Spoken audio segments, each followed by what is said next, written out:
복권 당첨됐다. 이제부터 꽃길만 걷자. 제가 살아온 인생을 되돌아보면 참 모질고 퍽퍽한 세월이었습니다.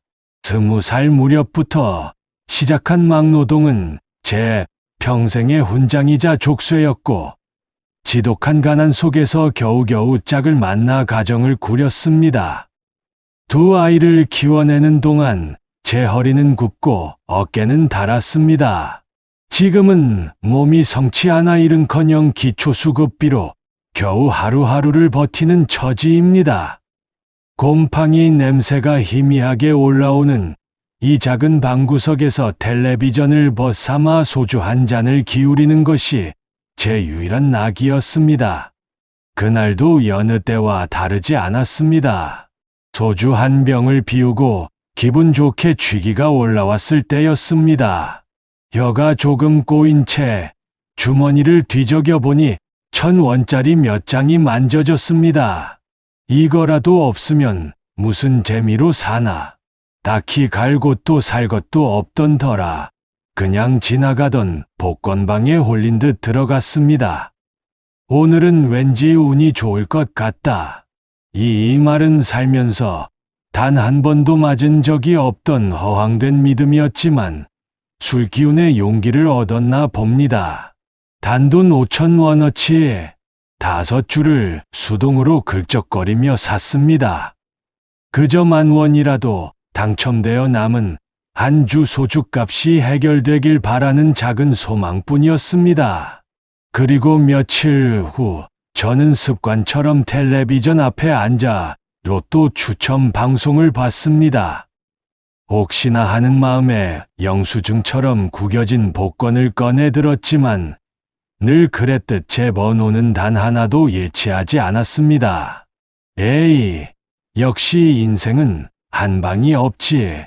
실망감에 복권을 버리려던 순간 맨 마지막 줄의 번호가 눈에 들어왔습니다.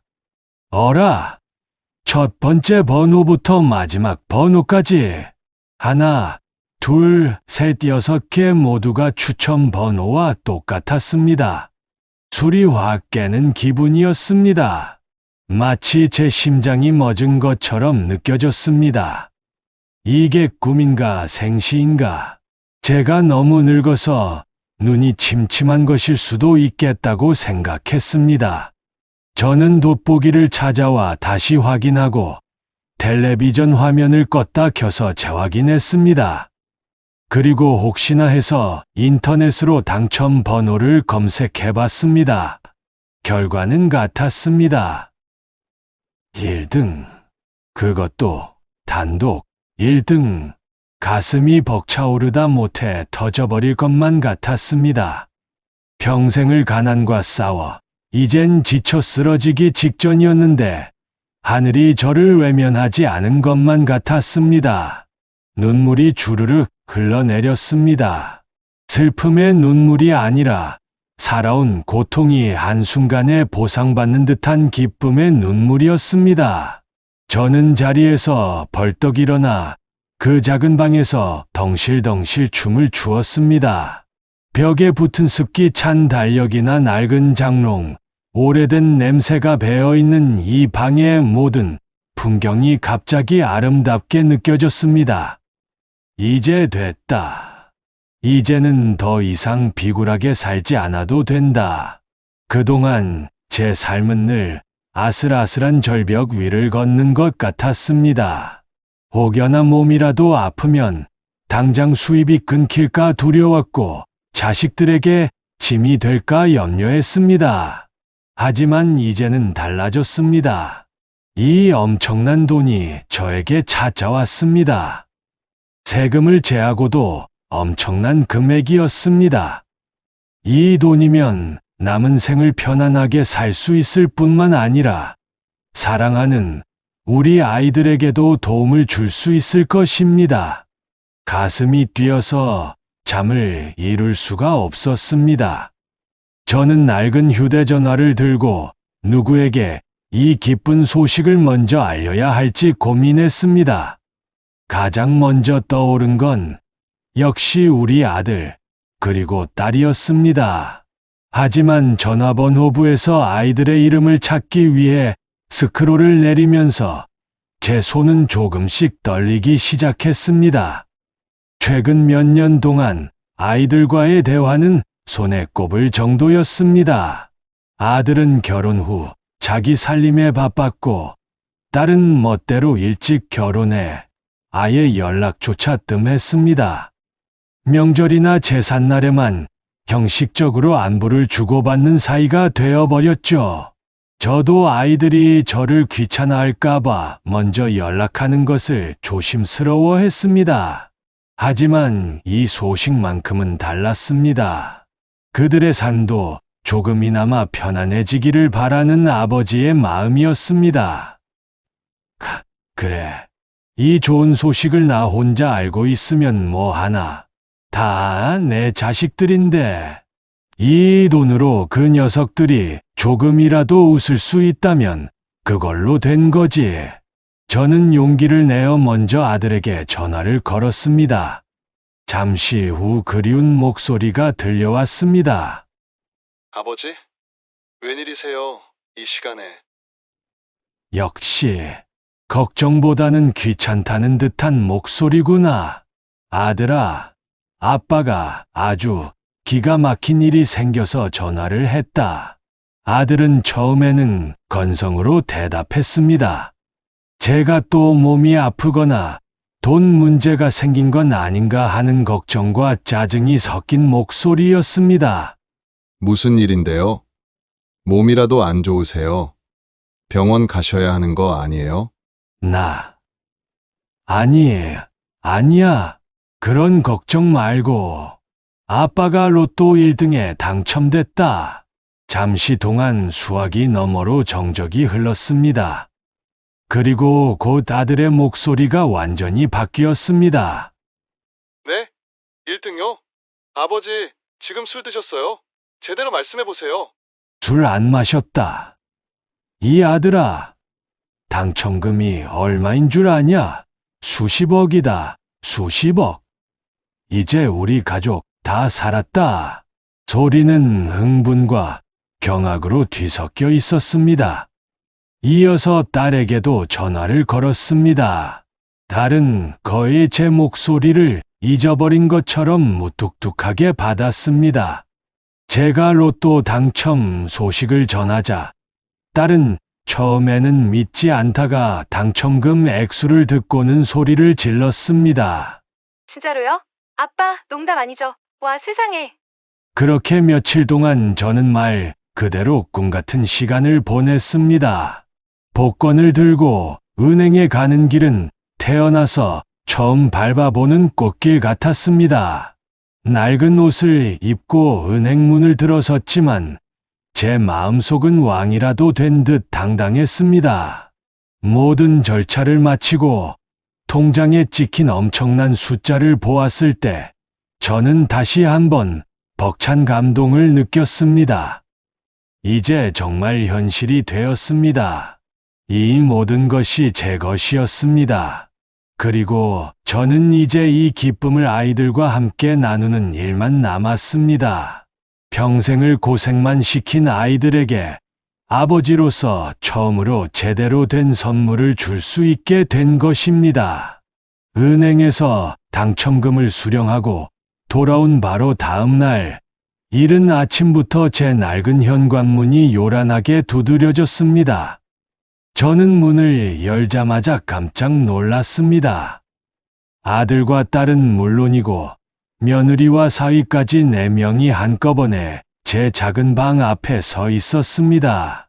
평소에는 명절에도 간신히 얼굴만 비추던 사람들이 마치 무슨 급한 일이라도 생긴 듯 상기된 얼굴이었습니다.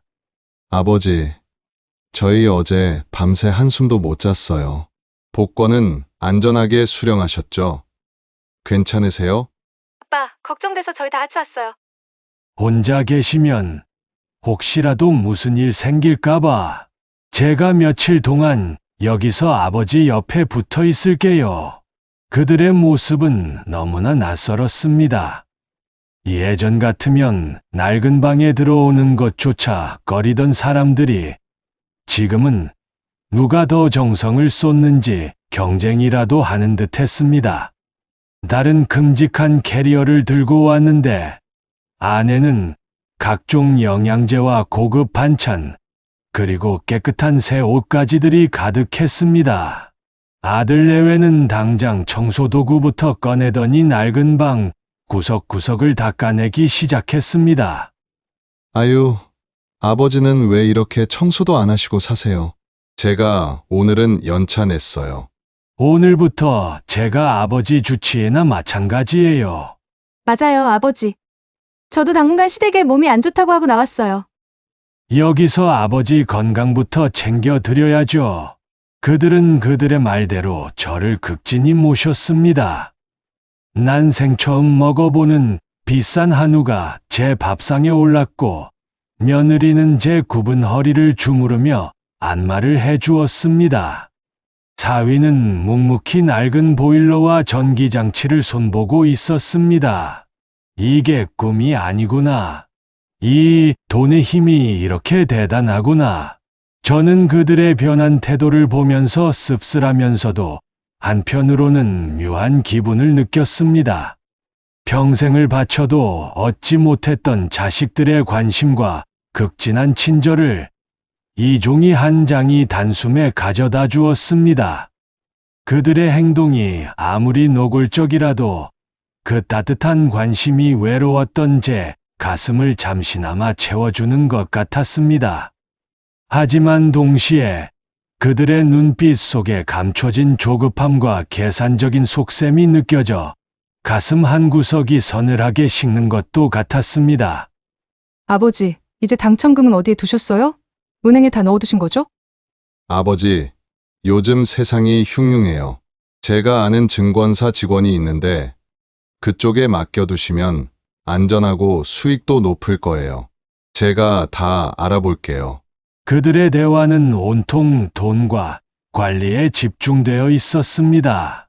정작 아버지인 저의 노후 계획이나 이 돈으로 제가 무엇을 하고 싶은지에 대한 진심 어린 질문은 없었습니다. 저는 그저 묵묵히 그들이 차려준 밥을 먹었습니다. 입안에서 맴도는 씁쓸함과 고독함을 애써 감추었습니다. 이 거대한 행운이 어쩌면 저에게 또 다른 불행의 씨앗이 아닐까 하는 막연한 두려움이 제 그림자처럼 따라붙기 시작했습니다. 돈이 자식들의 가면을 벗겨내는 거울처럼 느껴졌습니다. 자식들이 번갈아 가며 저를 감시하는 며칠 동안 저는 밤마다 잠을 이루지 못했습니다. 제 낡은 방에 홀로 앉아 끝없이 당첨금으로 무엇을 할지 고민했습니다. 그것은 행복한 상상이면서 동시에 고통스러운 내적 갈등이었습니다. 평생을 허덕였던 가난, 굽은 허리와 함께 짓눌렸던 내 자존심. 이 돈이 이제 내게 찾아왔는데 나는 무엇을 해야 할까? 가장 먼저 생각난 것은 아내와 함께 살았던 그 시절에 간절했던 소망들이었습니다. 좋은 집 한 채만 있으면, 따뜻한 밥이라도 배불리 먹을 수 있으면. 하지만 이제 아내는 곁에 없습니다.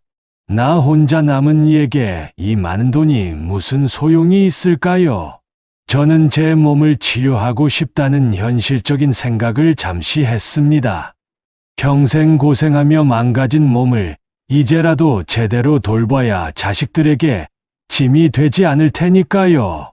하지만 그보다 더 중요했던 것은 이 돈을 통해 자식들의 삶을 편안하게 해주는 아버지로서의 의무였습니다. 아들은 대출금과 직장 스트레스에 시달리고 있었고, 다른 시댁에서 기죽어 사는 것 같아 늘 마음이 아팠습니다. 그래, 내가 뭘 하겠나. 어차피 내 몸은 이제 다 썼는데 자식들에게 나눠주고 그 애들이 좀 행복하게 사는 걸 보는 게 내 남은 삶의 유일한 낙이겠지. 저는 마음속으로 이미 돈을 어떻게 분배할지 구상하기 시작했습니다. 아들에게는 대출금을 갚아주고 작은 가게라도 차려줄까? 딸에게는 시댁에 기죽지 않도록 목돈을 쥐어줄까? 이런 생각만으로도 제 얼굴에는 잔잔한 미소가 떠올랐습니다. 그것은 돈의 기쁨이 아니라 아버지로서 마지막으로 제대로 된 선물을 줄 수 있다는 뿌듯함에서 오는 행복이었습니다. 하지만 이내 현실적인 의문이 그림자처럼 드리워졌습니다. 이 돈을 나눠준다면 그들의 태도는 또 어떻게 변할까요? 돈이 사라진 후 그들은 다시 예전처럼 저를 외면하지 않을까요? 내 인생은 늘 이랬다. 기쁨 뒤에는 반드시 대가가 따랐지. 지금의 이 극진한 효도가 과연 돈 없이도 가능했을까? 아들과 딸의 눈빛 속에 섞여 있던 그 노골적인 탐욕과 뻔뻔함, 그 모든 것이 저를 괴롭혔습니다. 나는 그저 돈을 주는 기계인가? 그들의 아버지이기 이전에 나는 그저 로또 당첨자일 뿐인가? 저는 평생 자식들을 위해 살아온 아버지로서 마지막까지 그들을 외면하는 것은 도리가 아니라고 생각했습니다. 그러나 배신감은 쉽게 사라지지 않았습니다. 저는 낡은 방 안에서 복권을 쥐고 수십 년간 겪었던 외로움과 고독, 그리고 아버지로서의 책임감 사이에서 격렬한 내적 갈등을 겪었습니다. 저는 돈으로 살 수 없는 자식들의 진정한 사랑과 존경을 받고 싶었습니다. 행복한 고민은 오래가지 못했습니다. 며칠 동안 저를 돌보던 아들과 딸의 눈빛이 점차 인내심을 잃고 변하기 시작했습니다.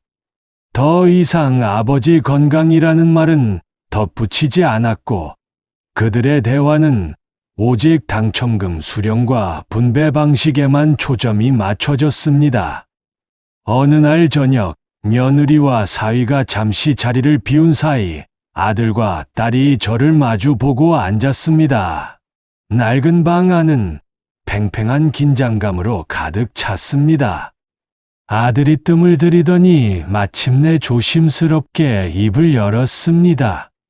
아버지, 저희도 참 염치 없지만 사실대로 말씀드릴게요. 지금 저희 회사가 사정이 많이 안 좋아요. 언제 잘릴지 모르는 상황이고 대출금도 산더미 같고요. 아들은 목소리를 절박하게 낮췄지만 그의 눈빛은 간절함보다는 마땅히 받아야 할 것을 요구하는 듯했습니다. 이대로 가다가는 저희 가정이 무너질지도 몰라요. 아버지가 도와주셔야 해요.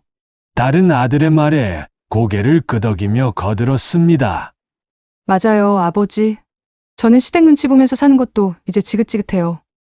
솔직히 말해서 결혼할 때도 제대로 된 혼수 하나 못 해가서 지금까지 무시당하고 살았어요. 저도 좀 떳떳하게 살고 싶어요. 다른 건 안 바랄게요. 저희 오빠랑 저 딱 절반씩 나눠주시면 안 될까요? 아버지 노후 자금은 저희가 알아서 잘 챙겨드릴게요. 그들의 태도는 이미 당첨금을 자신들의 몫으로 간주하고 있는 듯했습니다. 그동안 제가 고생했던 세월이나 지금 당장 필요한 저의 노후 자금에 대한 진정한 걱정은 어디에도 없었습니다. 오직 자신들의 욕심과 절박한 현실만을 앞세우고 있었습니다. 너희들 입장이 이해가 안 되는 것은 아니다. 힘들게 사는 것을 누가 모르겠나. 하지만 이 돈은 내가 평생 흘린 땀의 대가다. 내 남은 생을 편안하게 해줄 유일한 보험이란 말이다. 저는 한숨을 쉬었습니다.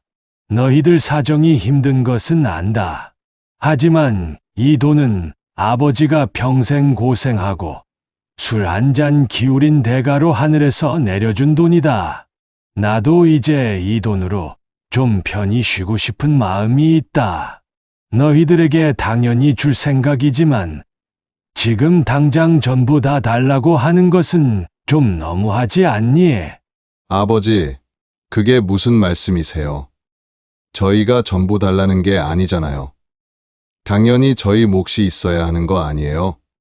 아버지가 돌아가시면 어차피 저희한테 올 돈인데 지금 힘들 때 미리 받아서 저희 삶을 일으켜 세우는 게 더 현명한 거잖아요. 돌아가시면이라는 단어가 제 가슴에 비수처럼 꽂혔습니다. 아들은 이미 저의 죽음을 전제로 이 돈을 계산하고 있었습니다. 맞아요, 아버지. 저희는 아버지가 고생하시는 거 보기 싫어서 이러는 거예요. 이 돈 저희한테 주시고 아버지는 저희 집에 오셔서 편히 쉬세요. 저희가 용돈도 드리고 맛있는 것도 해드릴게요. 그들의 제안은 겉으로는 저에 대한 배려처럼 들렸지만 사실은 저를 자신들의 감시하에 두고 당첨금의 잔여분마저 관리하겠다는 속셈처럼 느껴졌습니다. 저는 그들의 노골적인 탐욕 앞에서 깊은 절망감을 느꼈습니다. 평생 아버지로서의 의무는 다했지만 정작 자식들에게는 그저 돈을 물려줄 의무만 남은 것 같았습니다. 이제 이 행운은 더 이상 행복이 아니라 저희 남은 삶을 시험하는 거대한 시련처럼 느껴지기 시작했습니다. 자식들의 노골적인 요구와 그들의 뻔뻔한 태도는 그동안 쌓여왔던 저의 모든 서운함과 분노를 폭발시켰습니다. 로또 당첨 소식을 알기 전까지 그들은 저를 철저히 외면했습니다. 몸이 아파 병원에 입원했을 때도 겨우 전화 한 통으로 안부를 묻는 것이 전부였습니다. 너희들이 지금 이게 할 소리니? 너희 아버지한테 내가 힘들게 살 때 너희들은 나한테 전화 한 통 제대로 했니? 명절에 밥 한 끼 같이 먹자고 말이라도 꺼냈니? 내가 이 낡은 방에서 혼자 밥 먹고 혼자 아파하고 있을 때 너희들은 어디 있었니? 저는 목소리를 높였습니다. 평생 막노동으로 거칠어진 제 목소리는 억울함과 배신감으로 떨렸습니다. 아들과 딸은 저의 갑작스러운 분노에 당황한 듯했지만 이내 그들 역시 흥분하기 시작했습니다. 아버지, 저희도 얼마나 힘들게 살았는지 아시잖아요. 아버지가 가난하게 키우셔서 저희가 이렇게 힘들게 사는 거라고요. 저희도 먹고 살기 바빠서 못 온 거지. 아버지를 미워해서 안 왔겠어요? 이제 와서 저희한테 화풀이하지 마세요. 맞아요, 아버지. 저희도 사정이 있어요. 그리고 아버지, 솔직히 말씀드릴게요. 아버지가 먼저 저희한테 말씀하셨잖아요. 이 돈으로 저희를 돕겠다고. 이제 와서 말을 바꾸시면 어떡해요? 가난하게 키워서 이렇게 힘들게 사는 거라고? 아들의 이 한마디가 제 가슴에 비수처럼 꽂혔습니다. 저는 평생을 흙먼지 속에서 살면서도 단 한 번도 아이들에게 부끄러운 짓을 하지 않으려고 발버둥 쳤습니다. 제 모든 것을 바쳐 그들을 먹이고 입혔는데 돌아온 것은 가난에 대한 원망이었습니다. 저는 더 이상 말을 이을 수 없었습니다. 오직 끓어오르는 분노와 배신감만이 제 온몸을 지배했습니다. 내가 무엇을 위해 이토록 고생했던가? 내 인생을 바쳐 키워낸 자식들이 결국 나를 이렇게 대하는구나. 저는 깊은 좌절감에 빠졌습니다. 잠시 후 저는 힘없이 그들에게 등을 돌렸습니다. 이 싸움은 돈을 두고 다투는 싸움이 아니라 아버지의 사랑과 자식들의 탐욕이 부딪히는 너무나 고통스러운 싸움이었기 때문입니다. 됐다. 더 이상 말하지 마라. 오늘은 그냥 돌아가거라. 나도 좀 생각을 해봐야겠다. 아들과 딸은 아쉬움과 불만을 가득 담은 얼굴로 방을 나섰습니다. 문이 닫히자마자 제 낡은 방에는 다시 지독한 고독이 찾아왔습니다. 저는 덩그러니 혼자 남아 제 지난 삶과 현재의 상황을 철저하게 돌아보았습니다. 내가 자식들에게 너무 집착했던 것일까? 내가 이 돈을 지키려고 하는 것이 결국은 노욕일 뿐일까? 어쩌면 그들은 저에게 받은 사랑보다는 가난이라는 굴레 속에서 겪었던 상처를 더 크게 기억하고 있을지도 모릅니다. 아들은 가장으로서의 무게를 짊어지고 있고, 딸은 시댁이라는 낯선 환경 속에서 굴욕을 견디고 있겠지요. 이 돈이 그들에게는 구원처럼 느껴질 것입니다. 그들의 행동이 아무리 괘씸하고 씁쓸해도 그들을 이해하려는 마음이 제 마음 한구석에서 꿈틀거렸습니다. 그래, 부모는 자식에게 져주는 것이 도리 아니겠는가? 내가 이 돈으로 그들의 힘든 삶을 끝내줄 수 있다면 그것으로 된 것 아닌가? 하지만 그들을 보는 순간 느껴졌던 배신감과 서운함은 쉽게 사라지지 않았습니다. 제 마음은 자식에 대한 연민과 저의 남은 삶에 대한 불안감 사이에서 갈기갈기 찢어지고 있었습니다. 자식들과의 격렬한 다툼 이후 저는 며칠 동안 식음을 전폐하고 고민에 빠졌습니다. 낡은 방에는 아무도 찾아오지 않았고 전화벨도 울리지 않았습니다. 그들은 제가 화가 풀릴 때까지 기다리는 것인지 아니면 이미 저를 포기한 것인지 알 수 없었습니다. 그 고독 속에서 저는 오직 한 가지 생각에만 집중했습니다. 바로 부모의 마음이었습니다. 내가 평생을 걸고 지키려 했던 것이 무엇이었을까요? 이 당첨금 때문이었을까요? 아니면 굽은 허리 대신 나에게 남은 아버지로서의 자존심 때문이었을까요? 아닙니다. 그 모든 것을 넘어서 저는 그저 제 자식들이 잘 사는 모습을 보고 싶었습니다. 아들이 저 험한 세상에서 어깨 펴고 당당하게 살아가고 딸이 시댁에서 눈치 보지 않고 행복하게 웃는 것. 그것이 평생 흙먼지 속에서 일했던 제 유일한 소망이었습니다. 저는 오래전 아내가 세상을 떠나기 전 했던 말을 떠올렸습니다. 당신, 우리 애들은 가난하게 키웠어도 마음만은 넉넉하게 키워야 해. 세상이 아무리 모질어도 우리 애들은 행복해야 해. 아내의 유언 같은 그 말이 제 마음을 무겁게 짓눌렀습니다. 지금의 자식들은 돈 때문에 저렇게 변했지만 그들의 속마음 깊은 곳에는 여전히 힘겹게 살아온 아버지에 대한 미안함과 어려운 현실에 대한 절박함이 있을 것이라고 저는 애써 믿고 싶었습니다. 저는 다시 한번 깊은 한숨을 쉬었습니다. 그래, 이 돈을 나 혼자 움켜쥐고 있다가 고독하게 죽는다면 그게 무슨 의미가 있을까요? 자식들의 삶을 일으켜 세우는데 이 돈이 쓰인다면 그것이야말로 제가 이 세상에 남길 수 있는 마지막 유산일지도 모릅니다. 나에게 남은 시간이 얼마나 될까? 몇 년이나 더 살 수 있을까? 어차피 이 돈은 그 애들한테 갈 돈이다. 내가 살아있을 때 그 애들이 행복하게 웃는 모습을 보는 게 더 중요하지 않을까? 저는 제 노후를 위해 필요한 최소한의 금액만 남겨두기로 결정했습니다. 혹시라도 아프거나 위급한 상황이 생길 때를 대비한 최소한의 금액만 따로 떼어놓고 나머지는 아들과 딸에게 공평하게 나누어 주기로 했습니다. 그들의 탐욕과 배신감 때문에 화가 났던 것은 사실이지만 제 피를 나눈 자식들입니다. 그들의 불행을 외면하는 것은 아버지로서 할 도리가 아니었습니다. 저는 이 결정을 내리고 나서야 비로소 마음속에 무거운 짐이 조금이나마 덜어지는 것을 느꼈습니다. 이것이야말로 부모로서의 마지막 사랑이자 희생이라고 스스로를 위로했습니다.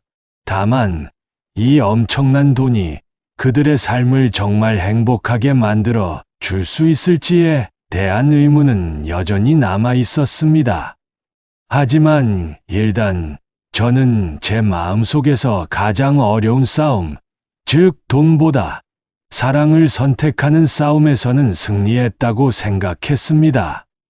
저는 다음날 아침 아들과 딸을 불러 이 결정을 통보하고 싶었습니다.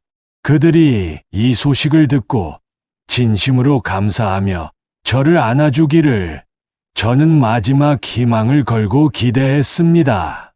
저는 다음날 아침 일찍 아들과 딸을 부르기 위해 방문을 나섰습니다. 방문 앞을 지나가는데 며느리와 사위가 이야기를 나누는 소리가 희미하게 들려왔습니다. 저는 밖으로 나가는 길이었기에 무심코 그들 옆을 지나치려 했습니다. 하지만 대화 내용이 심상치 않아 저도 모르게 문 앞에 멈춰 섰습니다. 어휴, 아버님도 참 그렇게 극진하게 해드렸는데 그까지 돈을 움켜쥐고 계시니 답답해 죽겠어요. 그러게 말입니다. 장인어른, 평생 모진 가난 속에서 사셨으면서 왜 갑자기 욕심을 부리시는지 모르겠어요. 혹시 그 복권 우리가 손을 쓸 방법은 없을까요? 그냥 아버지 통장에만 넣어두면 저희가 나중에 쓰기도 어렵잖아요. 방법이 아주 없는 것은 아닙니다. 장인어른께는 돈 관리는 젊은 사람들이 하는 게 낫다며 저희 명의의 안전한 계좌로 이체만 받아내면 됩니다. 물론 장인어른의 노후는 꼬박꼬박 챙겨드린다고 약속드려야죠. 저는 제 귀를 의심했습니다. 이들이 지금 무슨 말을 하고 있는 것일까요? 자신들이 당첨금을 빼돌릴 방법을 의논하고 있었습니다. 제가 그들을 위해 큰 양보를 결심하고 이제 막 그들에게 베풀려는 순간 그들은 저의 돈을 전부 가로챌 음모를 꾸미고 있었습니다. 이럴 수가 있나. 내가 그래도 자식들을 믿고 이 돈을 나눌 생각까지 했는데 이 아이들은 나를 아버지로 보는 것이 아니라 그저 돈이 든 지갑으로 보는구나. 온몸에 피가 차갑게 식는 것 같았습니다.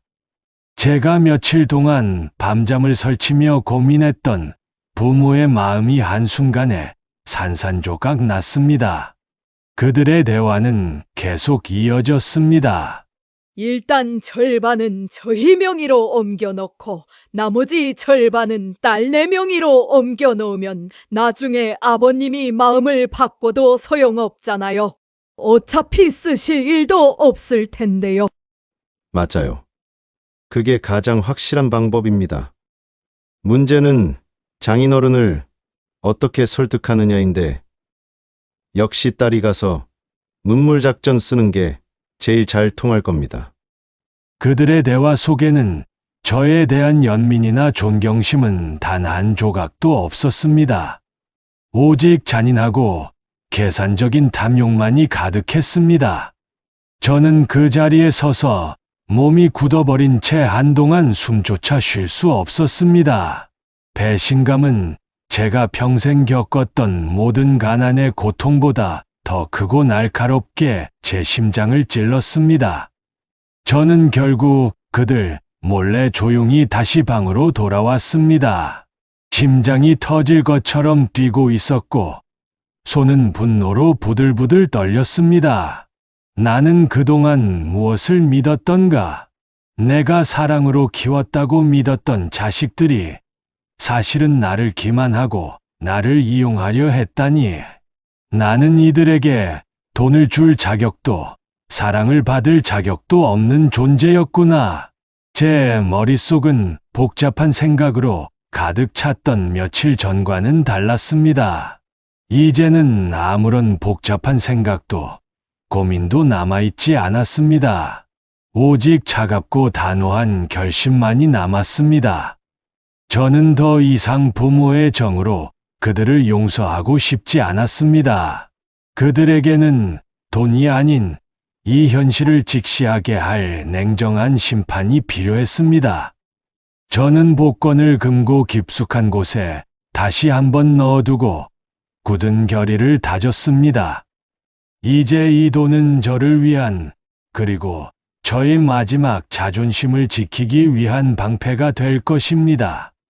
저는 즉시 아들과 딸에게 연락을 해서 방으로 들어오라고 명령했습니다. 제 목소리는 낮고 차가웠습니다. 그들은 제가 양보를 결심했다고 착각한 듯 설레는 기색을 감추지 못하고 달려왔습니다. 아들과 딸이 방으로 들어왔을 때 저는 여전히 방 한가운데에 앉아 그들을 기다리고 있었습니다.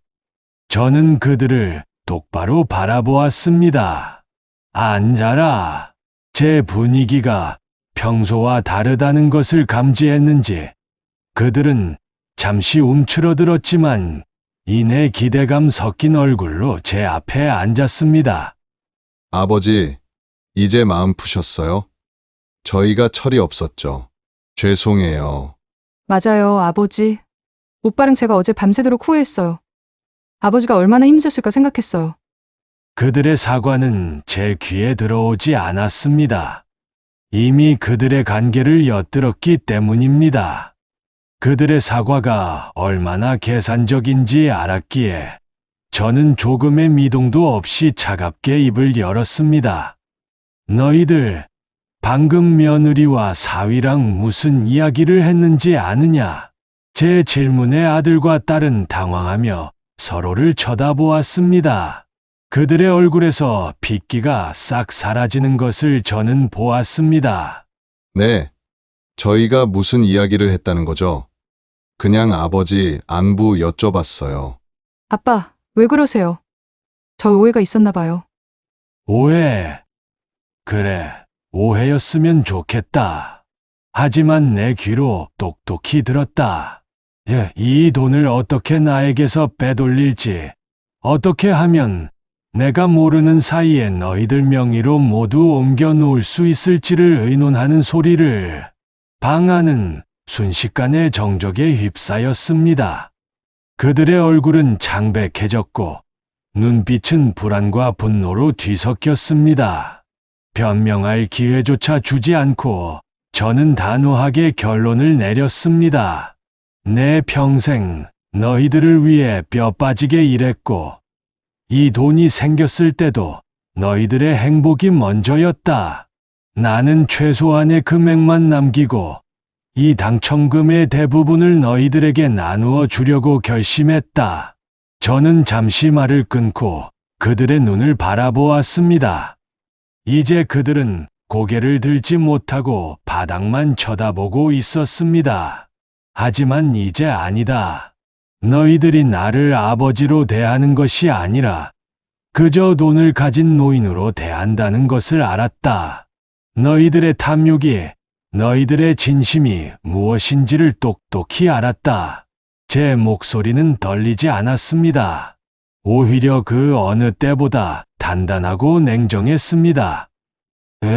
이 돈은 내가 너희들에게 베풀 수 있는 마지막 사랑이자 너희들이 나에게 저지른 배신에 대한 심판이다.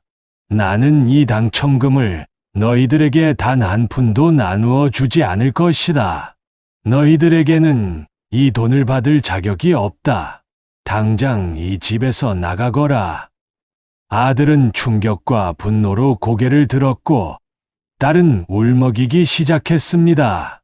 그들이 눈물을 흘리는 이유는 아버지에 대한 미안함이 아니라 눈앞에서 엄청난 재산이 사라지는데 대한 절망감이라는 것을 저는 알 수 있었습니다. 내가 지금 이들에게 가장 잔인한 벌을 내리고 있다. 하지만 이 벌은 그들의 영혼을 구원하기 위한 마지막 약일 수도 있다. 저는 그들의 얼굴을 마지막으로 확인했습니다. 더 이상 그들에게 기대할 것은 없었습니다. 저는 그들에게 등을 돌리고 다시는 돌아보지 않았습니다. 저의 단호한 선언은 곧 폭발적인 다툼으로 이어졌습니다. 아들과 딸은 믿을 수 없다는 듯 소리를 지르며 저에게 달려들었습니다. 아버지, 지금 무슨 말씀을 하시는 거예요? 저희가 얼마나 힘들게 사는지 아시잖아요. 아버지가 이렇게 독하게 나오시면 저희는 어떻게 살라는 거예요? 아빠, 저도 살아야죠. 저 결혼 생활에서 벗어나고 싶어요. 아빠 저한테 이러실 수 있어요? 아빠 때문에 저희가 이렇게 된 거잖아요. 그들은 저를 비난했습니다. 그들의 목소리에는 이제 더 이상 애정이나 존경심은 없었습니다. 오직 돈을 잃은 절망과 아버지에 대한 원망만이 가득했습니다. 입 다물어라. 내가 너희들에게 베풀었던 사랑을 너희들은 돈으로 짓밟았다. 너희들이 나를 속이고 내 돈을 빼돌리려 한 것은 용서할 수 없는 일이다. 빼돌리려 했다니 저희는 그저 아버지가 현명하게 돈을 관리하지 못하실까봐 걱정했던 것뿐이에요. 아버지가 저희에게 기대했던 사랑과 효도를 저희는 이미 다 했어요. 효도를 다했다고? 너희들이 나에게 와서 보름 동안 했던 그 모든 가식이 효도였단 말인가? 딸은 울음을 터뜨리며 바닥에 주저앉았습니다. 아빠, 옛날 생각해봐요. 아빠가 우리 어릴 때 얼마나 가난했는지. 아빠 때문에 저는 늘 친구들한테 기죽고 살았어요. 이제 와서 이 돈마저 안 주시면 저희는 영원히 이 가난에서 벗어날 수 없다고요. 맞아요. 아버지, 저희는 아버지가 고생하신 거 알아요. 그래서 저희도 힘들게 살았잖아요. 아버지는 평생 저희에게 짐이었잖아요. 마지막으로 짐이 아니라 도움이 될 수 있는 기회를 왜 스스로 걷어차는 거예요?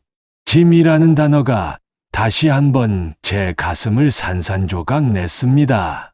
그들에게 저는 평생 사랑하는 아버지가 아니라 짊어지고 가야 할 무거운 짐이었던 것입니다. 그래, 내가 짐이었다면 이제 그 짐을 너희들이 스스로 벗어던진 것이다. 나는 이제 너희들의 짐이 아니다.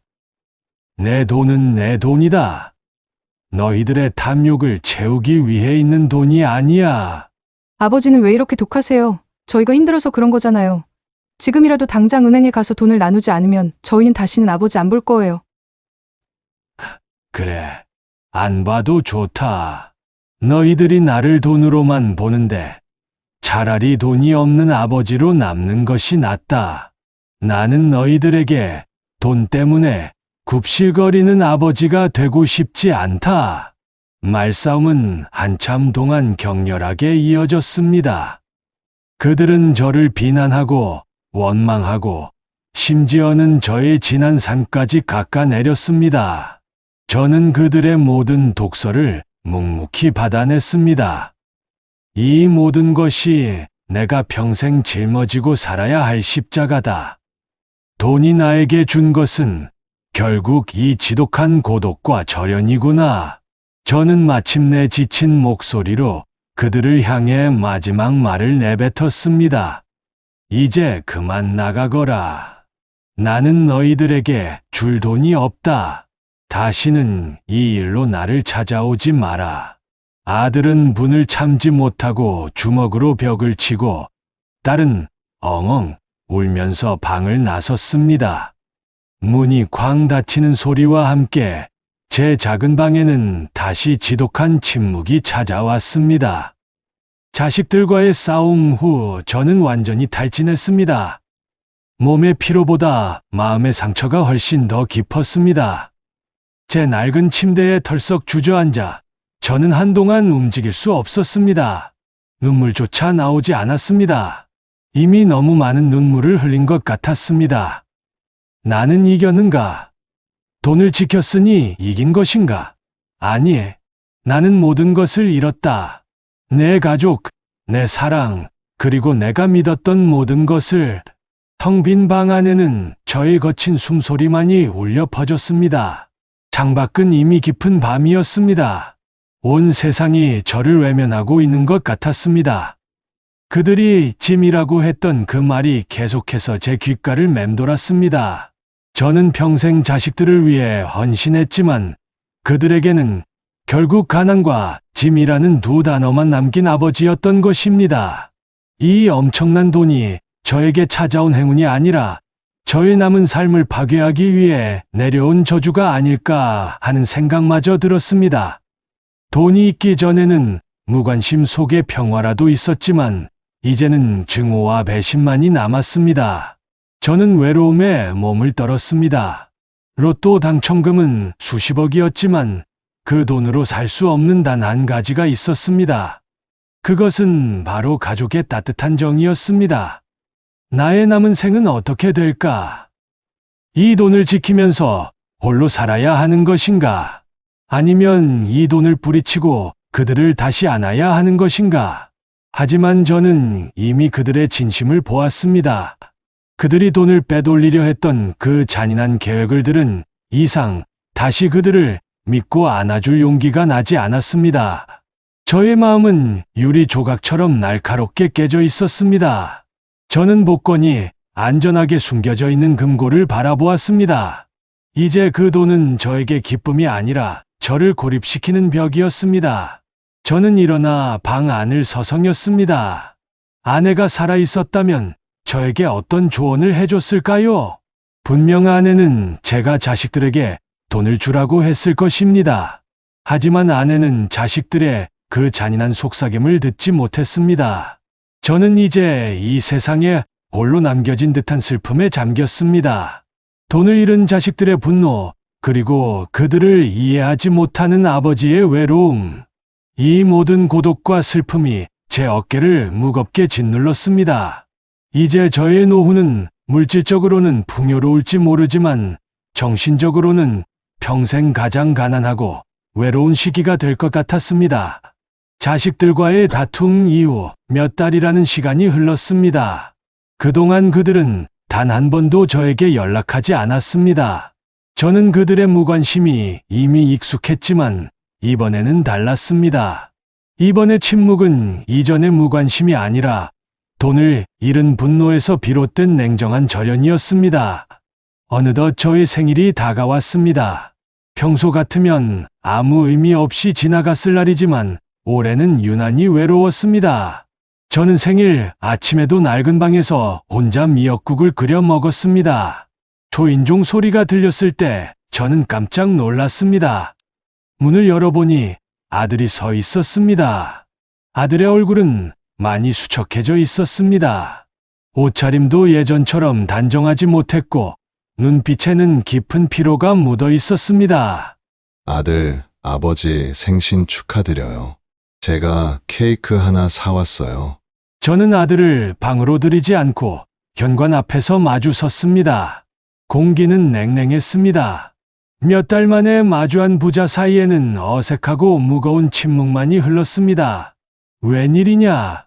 이젠 돈 달라는 소리도 안 할 거면서 제 목소리는 차가웠습니다. 아들은 제 말에 고개를 들지 못하고 잠시 망설였습니다. 아버지, 죄송해요. 그때 저희가 너무 심했어요. 솔직히 말해서 저희가 돈 때문에 눈이 멀었던 건 맞아요. 하지만 그동안 아버지를 안 찾아뵌 건 정말 바쁘기도 했지만 저희가 너무 부끄러워서 그랬어요. 염치 없어서요. 저는 아들의 말을 믿을 수가 없었습니다. 저는 아들의 눈을 똑바로 바라보았습니다. 그의 눈가에는 정말로 붉은 기가 돌고 있었습니다. 부끄러운 줄 알면 됐다. 이제 돌아가거라.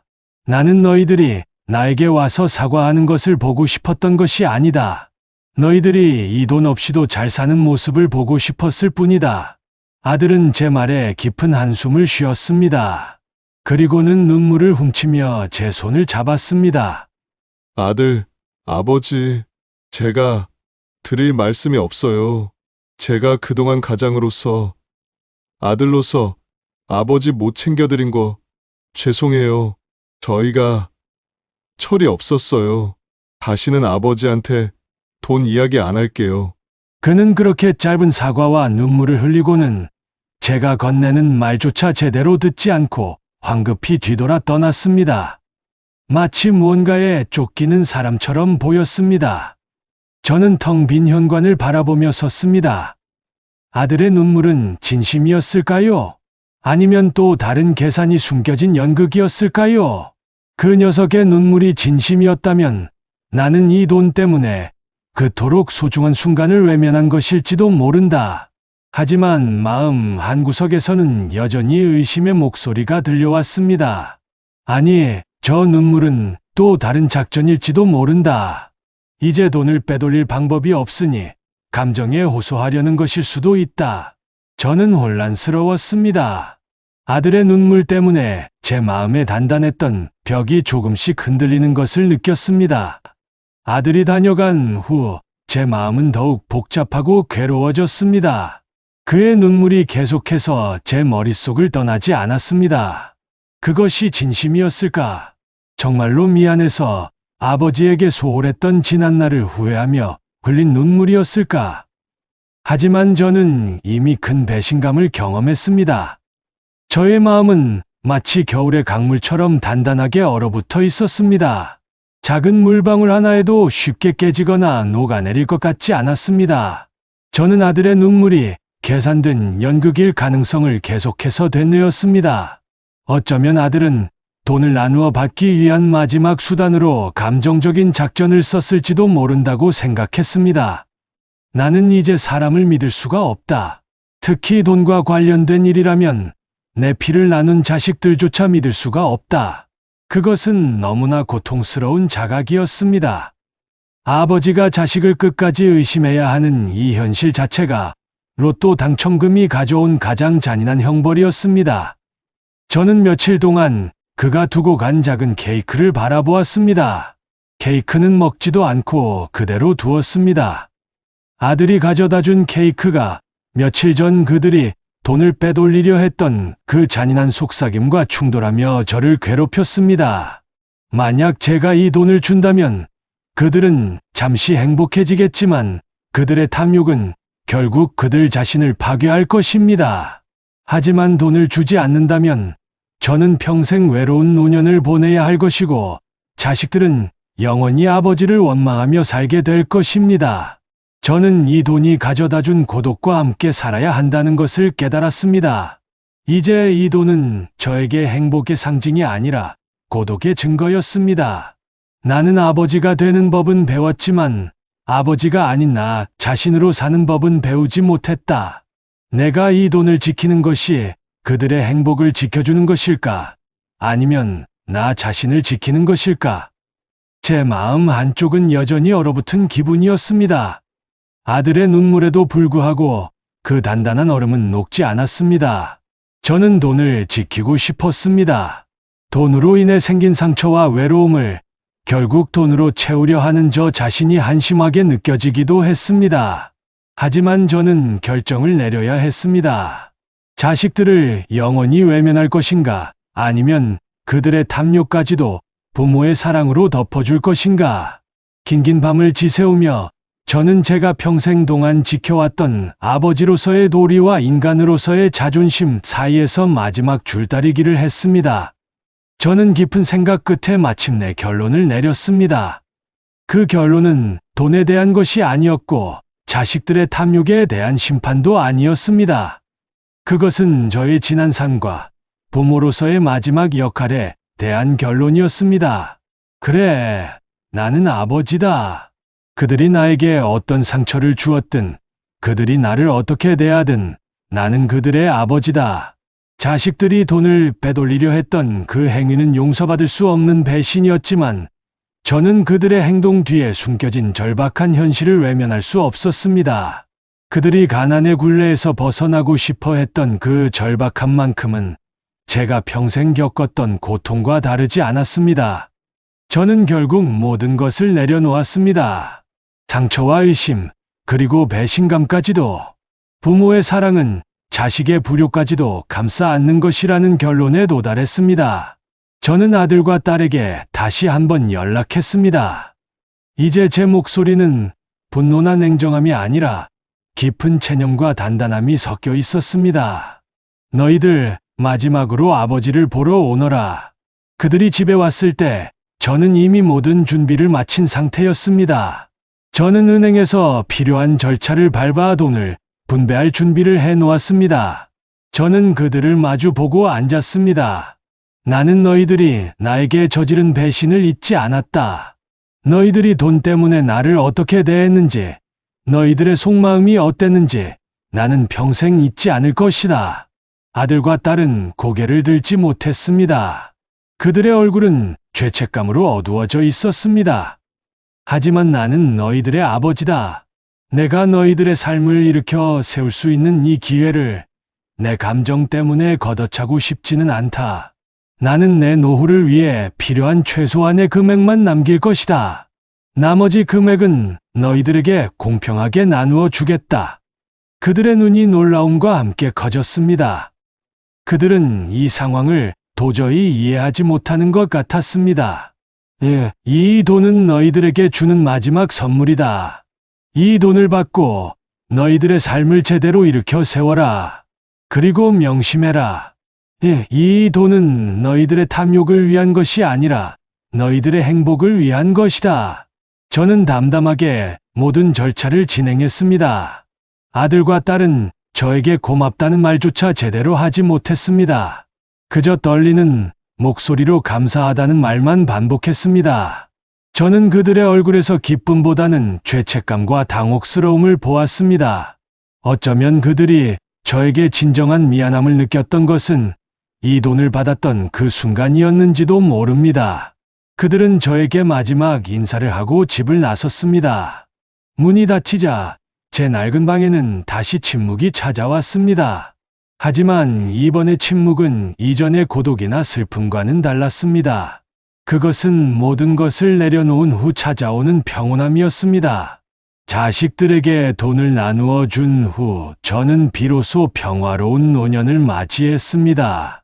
남겨둔 돈은 당첨금의 극히 일부였지만 기초수급을 받던 저에게는 이 금액만으로도 충분했습니다.